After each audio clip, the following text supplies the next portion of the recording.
Hello friends, જય સ્વામિનારાયણ. સ્વાગત છે તમારું મારા કિચનમાં.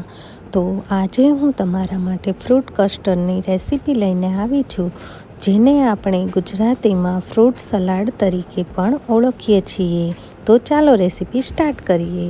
તો ફ્રૂટ કસ્ટર્ડ બનાવવા માટે મેં અહીંયા અમૂલ ગોલ્ડની 6 બોટલ દૂધ લઈ લીધેલું છે અને લીટરમાં જોઈએ તો 3 લીટર જેટલું દૂધ લઈને મેં એક કઢાઈમાં કાઢીને ગરમ કરવા મૂકી દીધેલું છે. અને હવે આપણે એક બાઉલમાં થોડું દૂધ અલગથી લઈ લઈશું અને તેમાં આપણે 8થી 10 ચમચી જેટલો કસ્ટર્ડ પાવડર ઉમેરીશું.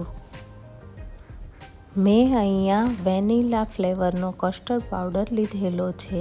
વેનીલા ફ્લેવરનો ટેસ્ટ એકદમ સરસ આવે છે અને આઈસ્ક્રીમ જેવો આવે છે. તો હવે આપણે દૂધ અને કસ્ટર્ડ પાવડરને બરાબર લમ્સ ના આવે એવી રીતે હલાવતા જઈશું.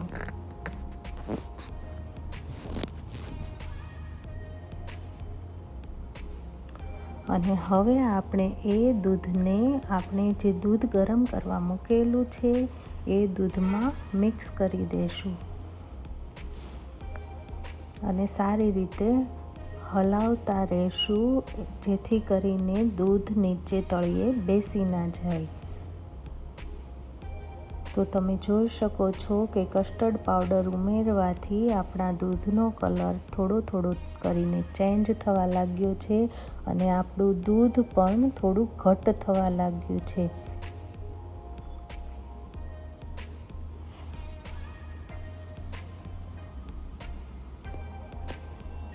દૂધ થોડું ઘટ થાય એટલે આપણે તેમાં ખાંડ ઉમેરી દઈશું. મેં અહીંયા પહેલેથી જ 250 ગ્રામ જેટલી ખાંડ ઉમેરી દીધી છે અને મને થોડી ઓછી લાગતી હતી એટલે મેં 2 ચમચી જેટલી ખાંડ પાછી ઉમેરી છે. તમે તમારા સ્વાદ પ્રમાણે પણ ઉમેરી શકો છો. હવે આપણું દૂધ ઘટ્ટ થઈને રેડી થઈ ગયું છે. તો હવે આપણે આ સ્ટેજ પર તેમાં 1 ચમચી જેટલો એલચી પાવડર એડ કરીશું અને 10થી 15 જેટલી આપણે કેસરની કળીઓ એડ કરીશું અને આ જ સ્ટેજ પર આપણે ગેસની ફ્લેમ પણ બંધ કરી દઈશું અને બધું બરાબર સારી રીતે હલાવતા જઈને મિક્સ કરી લઈશું.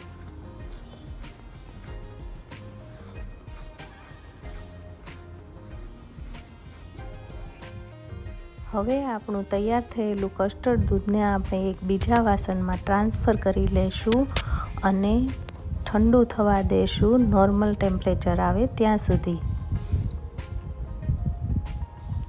અને નોર્મલ ટેમ્પરેચર આવે પછી આપણે તેને ફ્રીઝમાં 2 કલાક માટે મૂકીને ઠંડુ થવા દઈશું. તો હવે 2 કલાક થઈ ગઈ છે. તો હવે આપણે તેને ફ્રીઝમાંથી લઈ લઈશું બહાર.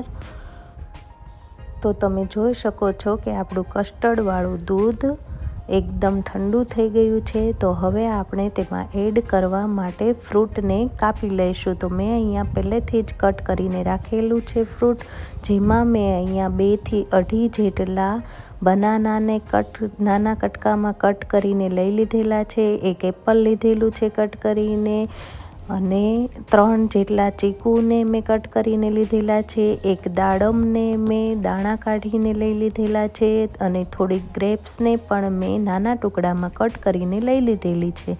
તો હવે આપણે આ કસ્ટર્ડ દૂધમાં એપલ, બનાના, ચીકુ,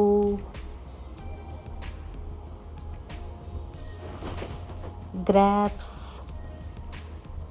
અને દાડમના દાણા પણ એડ કરી દઈશું અને બધું બરાબર સારી રીતે મિક્સ કરી લઈશું દૂધમાં.